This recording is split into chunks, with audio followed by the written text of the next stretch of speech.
प्रिय भाइयों और बहनों, आज हम उस घटना को याद करेंगे जिसने संसार के इतिहास को बदल दिया।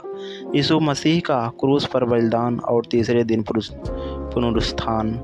यह केवल दुख की कहानी नहीं है, यह प्रेम की कहानी है, यह क्षमा की कहानी है, यह पाप पर विजय की कहानी है, यह मृत्यु पर जीवन की जीत की कहानी है। जब संसार ने सोचा कि सब कुछ समाप्त हो गया, तब परमेश्वर ने दिखाया कि उसकी योजना कभी समाप्त नहीं होती। क्रूस पर यीशु की मृत्यु अंत नहीं थी, वह एक नई शुरुआत थी। यीशु जानते थे कि उनका समय निकट है।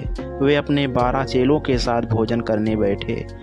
यह भोजन उनके लिए बहुत विशेष था, क्योंकि इसके बाद वे अपने चेलों के साथ वैसा भोजन फिर नहीं करने वाले थे।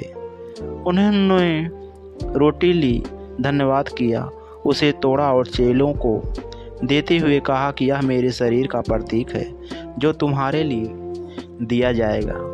फिर उन्होंने कटोरा लिया और कहा कि यह मेरे लहू का प्रतीक है जो बहुतों के पापों की क्षमा के लिए बहाया जाएगा। यीशु ने अपने चेलों को प्रेम का नया आदेश दिया। जैसा मैंने तुमसे प्रेम किया है, तुम भी एक दूसरे से प्रेम करो। उस रात यीशु ने यह भी बताया कि उनके चेलों में से एक उन्हें पकड़वाएगा। चेलों के मन दुखी हो गए। वे एक दूसरे से पूछने लगे, क्या वह मैं हूँ? लेकिन यीशु का प्रेम तब भी कम नहीं हुआ। वे जानते थे कि उनके साथ विश्वासघात होगा, फिर भी उन्होंने प्रेम, सेवा और क्षमा का मार्ग चुना। भोजन के बाद यीशु अपने चेलों के साथ गतसमनी नाम के बगीचे में गए। वहाँ उनका मन बहुत व्याकुल था। वे जानते थे कि उन्हें अपमान, पीड़ा और क्रूस का सामना करना होगा। यीशु ने प्रार्थना की, हे पिता, यदि हो सके तो यह कटोरा मुझसे हट जाए, तो भी मेरी नहीं परंतु तेरी इच्छा पूरी हो। यह प्रार्थना हमें सिखाती है कि कठिन समय में भी परमेश्वर से अपने मन की बात कहना गलत नहीं है। यीशु ने अपना दुख पिता के सामने रखा, लेकिन अंत में परमेश्वर की इच्छा को स्वीकार किया।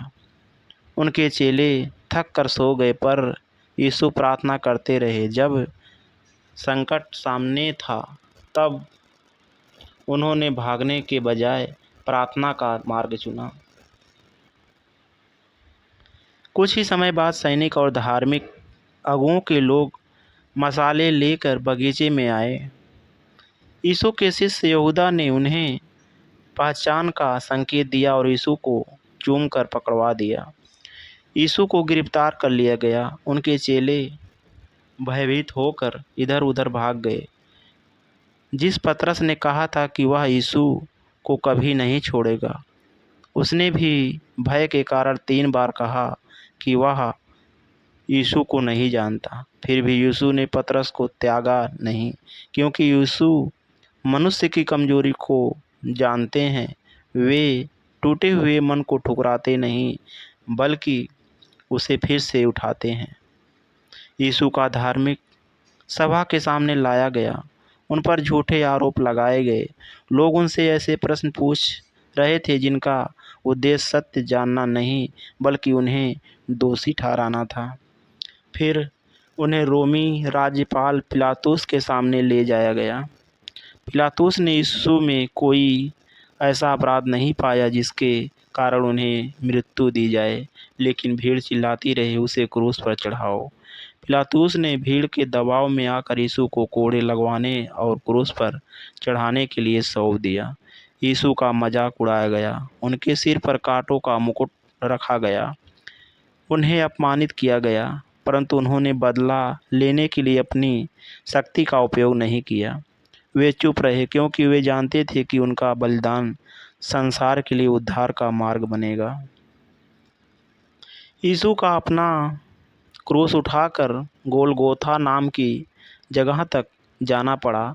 वे घायल थे, थके हुए थे और पीड़ा में थे। रास्ते में शमौन नाम के एक व्यक्ति को क्रूस उठाने में सहायता करने के लिए मजबूर किया गया।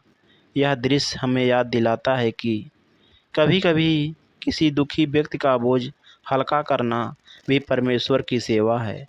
यीशु ने अपने लिए रोने वालों से कहा कि वे केवल उनके लिए ना रोए, बल्कि अपने जीवन और आने वाली पीढ़ियों के लिए भी सोचें।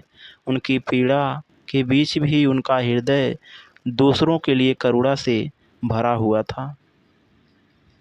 गोलगोथा पर यीशु को दो अपराधियों के बीच क्रूस पर चढ़ाया गया।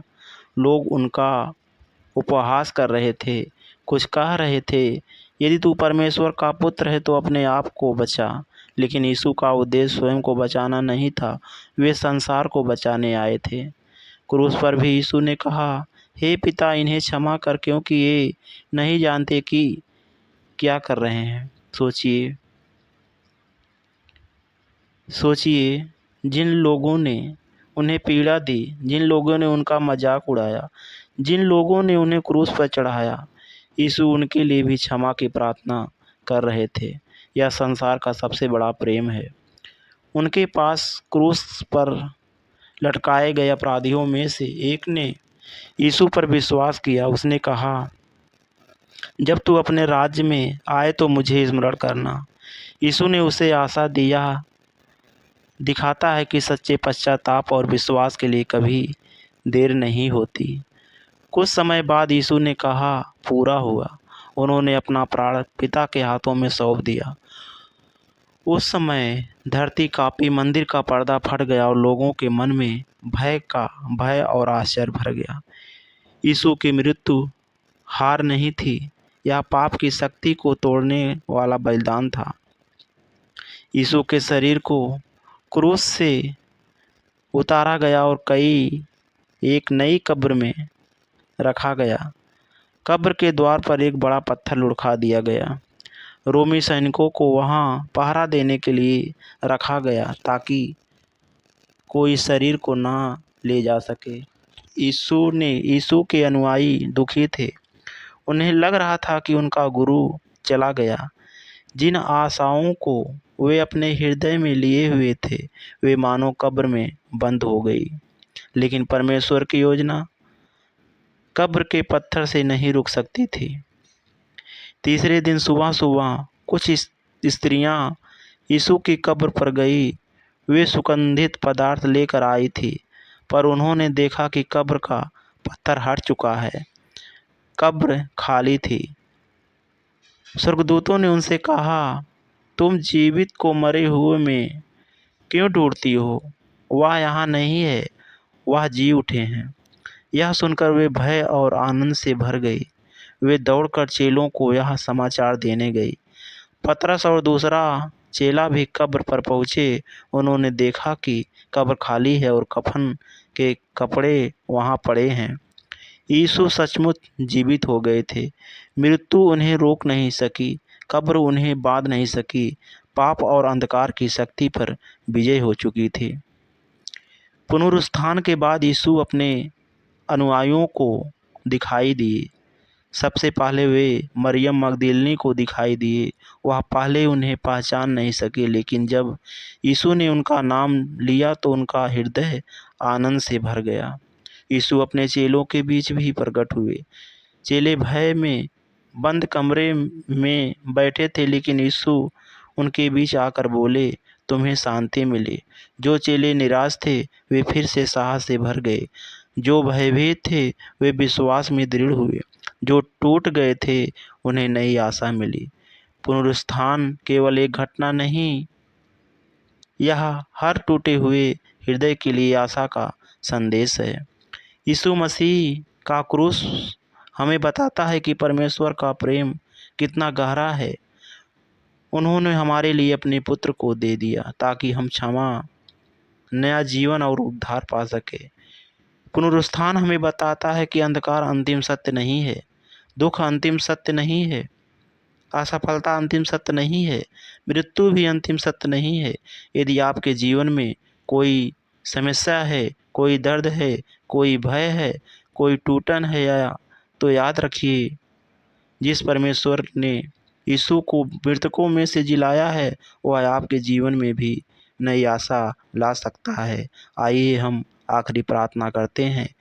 हे स्वर्गीय पिता, हम यीशु मसीह के क्रूस पर दिए गए बलिदान के लिए आपका धन्यवाद करते हैं। हमारे पापों को क्षमा कीजिए और हमारे हृदय को शुद्ध कीजिए। जहाँ निराशा है वहाँ आशा दीजिए, जहाँ भय है वहाँ विश्वास दीजिए, जहाँ टूटन है वहाँ चंगाई दीजिए। हमें यीशु के प्रेम, क्षमा और सत्य के मार्ग पर चलना सिखाइए। यीशु मसीह के नाम में प्रार्थना करते हैं, आमीन। मेरे मसीह भाइयों एवं बहनों, यदि यह संदेश आपके लिए आशीष का कारण बना है तो यह वीडियो को लाइक करें, अपने परिवार और मित्रों के साथ साझा करें और चैनल को सब्सक्राइब करें।